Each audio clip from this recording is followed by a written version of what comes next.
ngriuni, luftoni për vendin tuaj, moto e Bill O'Reilly të madh, por dhe fokusit jo të vogël. Jam kthyer nga një vizitë në dheun tim në Shqipëri, mbushur emocione. Falenderoj të gjithë ata që më respektuan me kohën e tyre të çmuar. Them se e njoh më mirë situatën atje mbas një bisede të gjatë me liderin e demokratëve, Dr. Berishën. Në këtë kohë që unë nuk kam qenë në Amerikë, ka ndodhur shumë gjëra dhe Amerika është në një çast përcaktues në historinë e përplasjes së konservatorizmit dhe tradicionalizmit me wokizmin, marksizmin, por shpesh erdhi viktima, do të thoshte edhe islamizmin. Charles Kirk ishte një djalosh eloquent, genial në debat, dhe më së shumti Trump është fitues pikërisht nga një nismë e tij për të regjistruar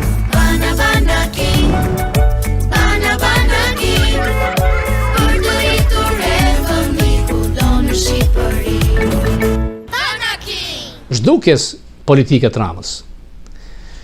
Personi A ishte oficer i sigurimit, ende vazhdon lidhjet dhe bashkëpunimin me kryeministin Rama.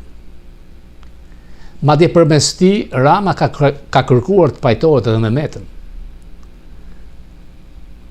Dhe një nga kërkesat mos më përmend me McGonigal.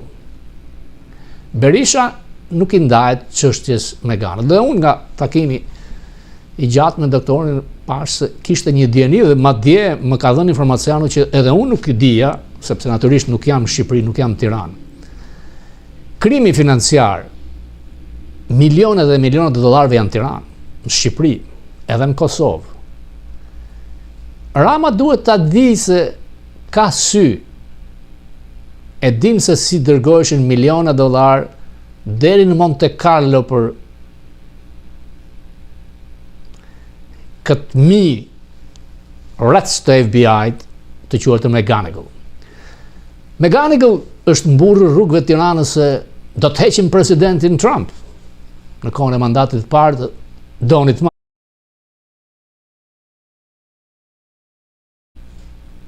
Kanë rrisur rihetimet, është marrë të paktën, nga informacionet që kam, 3 herë në intervistën qeli.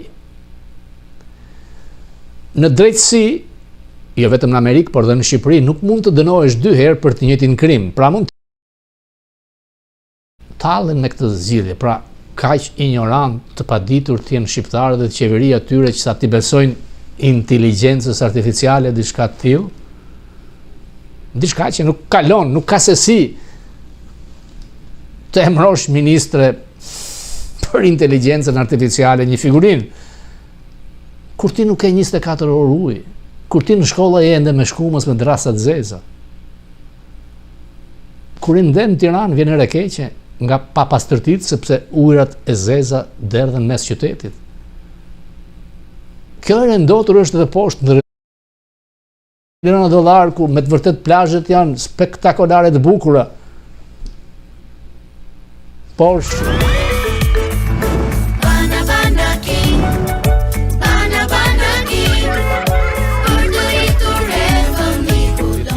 e cili ka qenë pjesëtar i grupit kriminal i McGonigal, në datën 16 tetor ka pasur sentencën në gjykatën e Manhattanit. Kur është arrestuar McGonigal, është arrestuar dhe ish diplomati sovjetik Shestikov, i cili ka bërë lidhjet midis McGonigal dhe një ish oficerit inteligjencës ruse Fokin, vajzën e të cilit McGonigal i siguroi një bursë për në Akademinë e Policisë në New York. Kjo tregon qartë që dosja është rihapur për grupin e McGonigal dhe ka shumë gjasa që mbas dënimit me burg për Shestikov do të ketë ridënim për McGonigal, por kjo nuk shpëton dhe antarin tjetër të grupit, Nezaj, i cili i ka dhënë $225,000 cash McGonigal dhe i akuzuar për lidhje me qeverinë shqiptare. Kjo është në sentencën ndaj McGonigal. Trump ka një listë me armiq. Listë me armiq ka pasur edhe Nixon, por ishte sekrete. Kurse Trump e lexon me zë të lartë listën e armiqve të tij, duke i dhënë haptas urdhër prokurores përgjithshme në Departamentin e Drejtësisë për të arrestuar njerëzit që janë tek lista e armiqve të tij.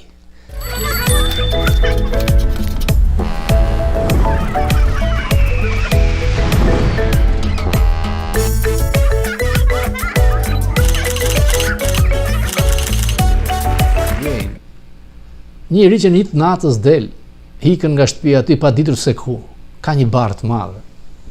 Dhe ftoja ka nisur ai dimri vetmis madhe me Amerikën. Në 4 korrik nuk bën pjesë tek ceremonia festës të ambasadës amerikane. Mund spekulosh që nuk e ftuan, apo ky kërkon të tregojë karshëllik. Vjen anija luftarake amerikane, ftojnë Begajn e Joramën, të njëjtën gjë dikur e kanë bërë Metës. Nuk ka një status për 11 shtatorin. Dhe në fjalimet e tij për politikën e jashtme, pro BE-s dhe me kunja ndaj Amerikës për zgjidhjet e situatave botërore. Ai mund mendoj se ka peshkuar Kushnerin, i cili ka pasur lidhje biznesi me vajzën e përshtirë, djalë vajzën Soros të George Sorosit. Nuk mund ta blesh donin e madh. Qoftë duke falur Sazanin, duke vjedhur Karaburunin, Zvërnecin, Surrelin, Thethin, Valbonën. Ka një fund. Dhe fakti që vetë të majtët e ndershëm nuk e duan tregon shumë. Ti mund të vishesh si Karagjoz, mund vendosur syze si modelist, si njerëz të transgendera, geja, ku të di si ta quaj, por përsëri edhe pse ke një sistem patronazhistës që vjedh zgjedhjet në mënyra skajore, ka një fund. Unë e di që ideja jote është që të ndryshosh kushtetutën, të heqish Begën, të jesh vetë president. Kujton ti se nuk ishte ëndra të tilla Ramizalia, Palimiska, Dilçaçani, Kurani Saj, sepse ti asaj partie i takon. Tani ka ndodhur diçka. Do të mundohem që të kem përmes Bill O'Reillyt, por edhe me ambasadorin Bolton, i cili më përgjigjet ç'po ndodh me Kosovën. A vjen kjo mbas bisedave në Alaska? A është thjesht një përplasje me Kurtin? Por unë dhash këmbanën në alarmit, kur ministri i jashtëm erdhi dhe u prit nga Rubia, mua më dha shije të keqe. Doja të vinte ministri im shqiptar, ose ai i shqiptarëve të Kosovës. Dhe në takim Rubio tha që po para përgatitet platforma e një partneri strategjik. Pra në qoftë se ti je partner strategjik me Serbinë, nuk mund të jesh dhe me Kosovën. Nuk ka asgjë për partneritetin strategjik me Shqipërinë. Hamendjet janë që mund të bëhet non grata Kurti, e kjo shkon dhe tek Rama. Në seancën e OKB-s, unë e di se do të vi Begaj. Mashtrimi dhe justifikimi që një vit vjen njëri, një vit tjetri, unë nuk e blej, sepse ka qenë një vit që kanë qenë të dy.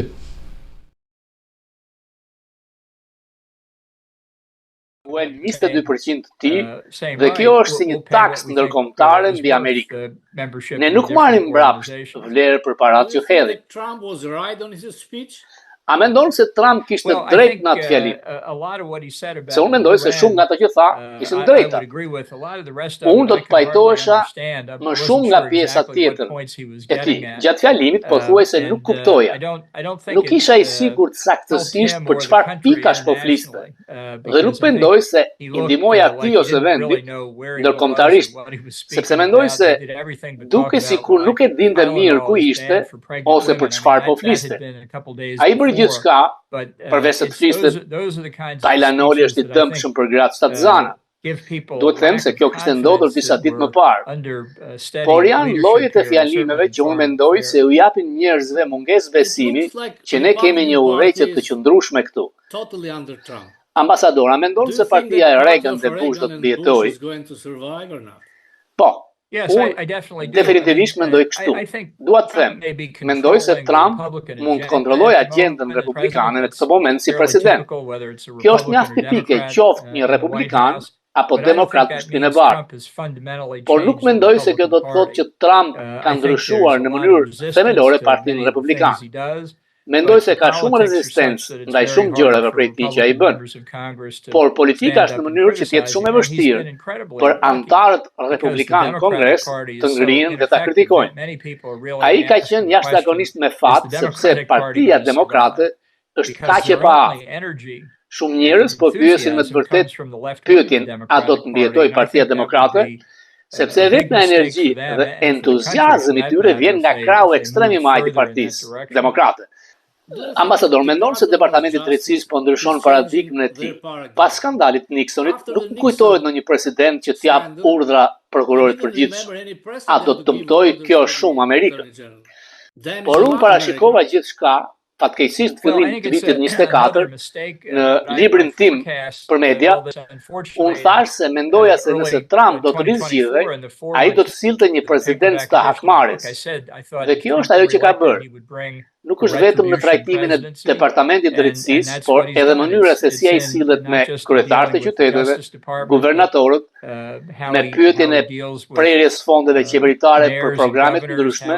Kjo është si thënia e një diktatori latinoamerikan, diku rreth mënyrës se si qeveria ti funksiononte. Ai tha, për miqtë e mi, gjithçka, për anë miq, ligji. Dhe kjo duket sikur është administrata Trump. Pse po e bën atë? Duke shkuar kundër armiqve të tij politik, vetëm për të zvendosur agjendën e dosjes Epstein, apo thjesht i pëlqen shumë të vendos njerëzit kundërshtar në burg. Mendimi im është se kjo padyshim është pjesërisht për të shpërqendruar vëmendjen nga dosja Epstein. Kjo është një arsye pse dhoma e Kongresit nuk është kthyer së fundmi nga pushimet, sepse nëse e bëjnë, një antar i ri i zgjedhur në një zgjedhje të pjesme, një javë më parë, do të petojë dhe ky do të jetë votimi i shumicës për ta zhbllokuar dosjen Epstein. Nuk mendoj vërtet se Trump ka një filozofi. Nuk mendoj se ai madje bën politik në mënyrën se si ne normalisht kuptojmë këtë fjalë. Mendoj se ai shikon gjithçka përmes prizmit të marrëdhënieve personale dhe kjo shpjegon shumë rreth përpjekjeve për hakmarrje. Nuk mendoj se ai e ka lexuar librin tuaj, por mendoj se ai nuk dëshironte që libri juaj të publikohej para zgjedhjeve. E mendoj tani se si ai u përpoq të ndalonte botimin. Ai shkoi në gjykat për këtë. Ai humbi dhe tha që ka shumë informacion të klasifikuar në libër, por pastaj tha që nëse dëshiron, mund ta publikosh librin pas zgjedhjeve, por jo para zgjedhjeve. Kështu që kjo tregon gjithçka. Ambasador, a mund të më shpjegosh diçka? Departamenti Amerikan i Shtetit tha se po vendosin një pezullim për firmosjen e partneritetit strategjik me Kosovë. Çdo thotë kjo? Unë nuk jam i sigurt nëse ata vetë e dinë domosdoshmërisht se çfarë do të thotë kjo. Mendoj që mungesa e vëmendjes ndaj Ballkanit ose ndaj shumë zonave të tjera të botës po bëhet gjithnjë më dukshme.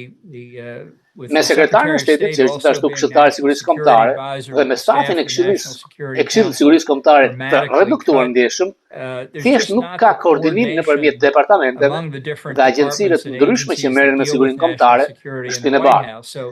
Pra gjërat ndoren dhe askush nuk e ka të qartë nëse ky është një vendim presidencial, vendimi i Departamentit të Shtetit, apo i ndonjë burokrati në Departamentin e Shtetit ose në Departamentin e Mbrojtjes. Kjo ka filluar të shkaktojë probleme të mëdha. Mendoj se fatkeqësisht do të shkaktojë më shumë probleme me kalimin e kohës. A e mendoni tani për shkëmbimin e trojeve diku në Kosovë dhe Serbi? Kohët e fundit po thonë se ishte Merkel ajo që e ndali. Unë nuk dua ta besoj. Mirë, unë mund të them se të paktën ndërsa unë isha atje në administrat, nuk ishte Amerika ajo që e ndali shkëmbimin e trojeve. Mendimi im ishte se sigurisht që të dyja palët duhet të ishin dhe të dilnin të kënaqura me marrëveshjen. Askush nuk do të detyronte diçka mbi ata nga jashtë, që nuk ishin të përgatitur të pranonin. Tani shumë njerëz në Ballkan dhe shumë njerëz në Europën Perëndimore thanë që nuk mund të kemi shkëmbime trojesh, sepse kjo do të thotë e gjithë historia e Ballkanit pas shpërbërjes së Jugosllavisë mund të ndryshojë dhe mund të ketë zhvendosje kufish kudo. Përgjigjja ime ndaj kësaj ishte se po flisnin vetëm për një rast kur të dy palët duhet bien dakord. Kjo nuk legjitimon asnjë shkëmbim trojesh tjetër kudo në kontinentin e Europës. Ambasador, personalisht mua më pëlqen që Amerika të jetë e përfshirë, jo Macron, jo Merkel në Ballkan, sepse me ata nuk fitojmë asgjë. Nuk e di a e pe diçka në Kopenhagen, kryeministri shqiptar tallej me presidentin Trump rreth paqes midis Azerbajxhanit dhe Shqipërisë dhe Macron qeshte shumë. Nuk e di a e pe, si reagon truri Trump nëse shikon diçka të tillë. Ai nuk pëlqen që ta tallej. Por kjo është çfarë ndodh kur ti di aq pak sa Trump. Ai nuk mund ta kuptoj sakt. Ishte Armenia dhe Azerbajxhani dhe Kaukazi, luftën e të cilëve e ndaloi, apo lufta ndërmjet Kosovës dhe Serbisë. Një tjetër luftë që e ndaloi për të cilën askush nuk e di se po zhvillohej. Por gjithçka zhduket. Ai dëshiron çmimin Nobel për paqe. E dini se norvegjezët do të shpallin çmimin premten. Mendoj se ai është pak nervoz. Mendon se nuk do ta marrë çmimin.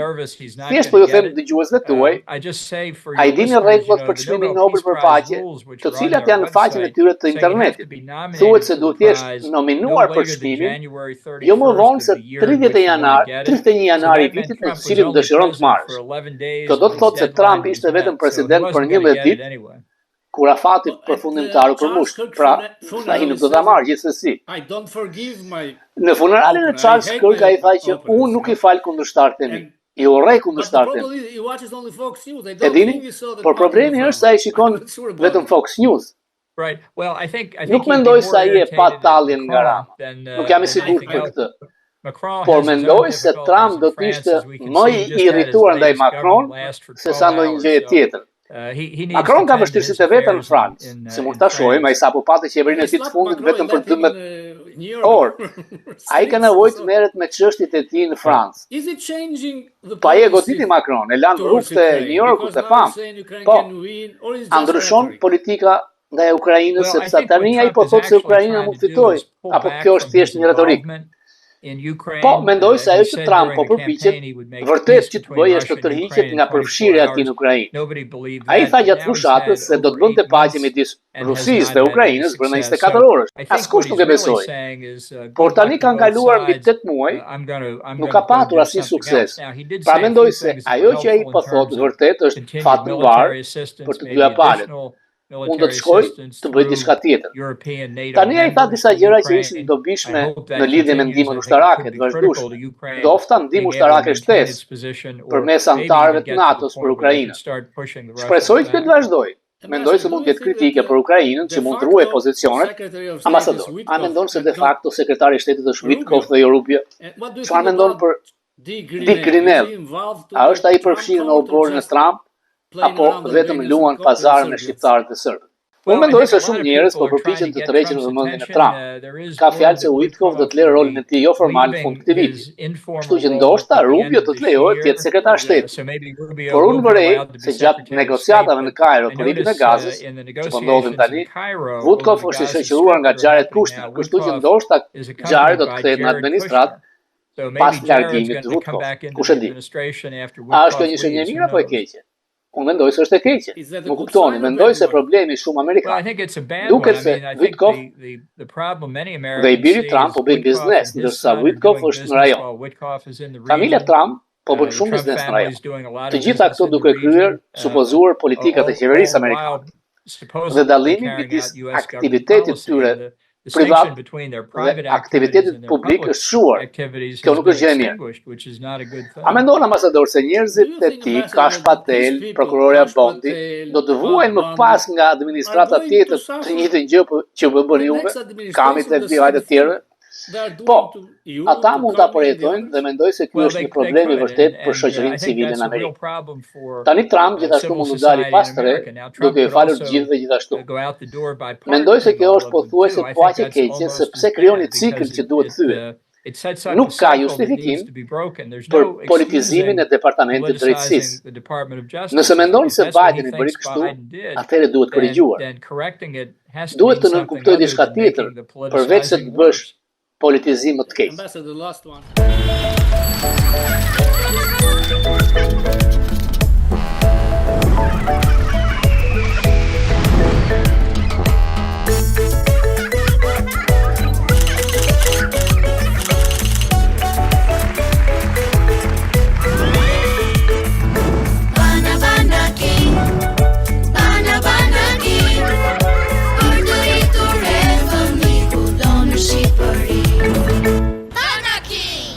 Kudo në Shqipëri.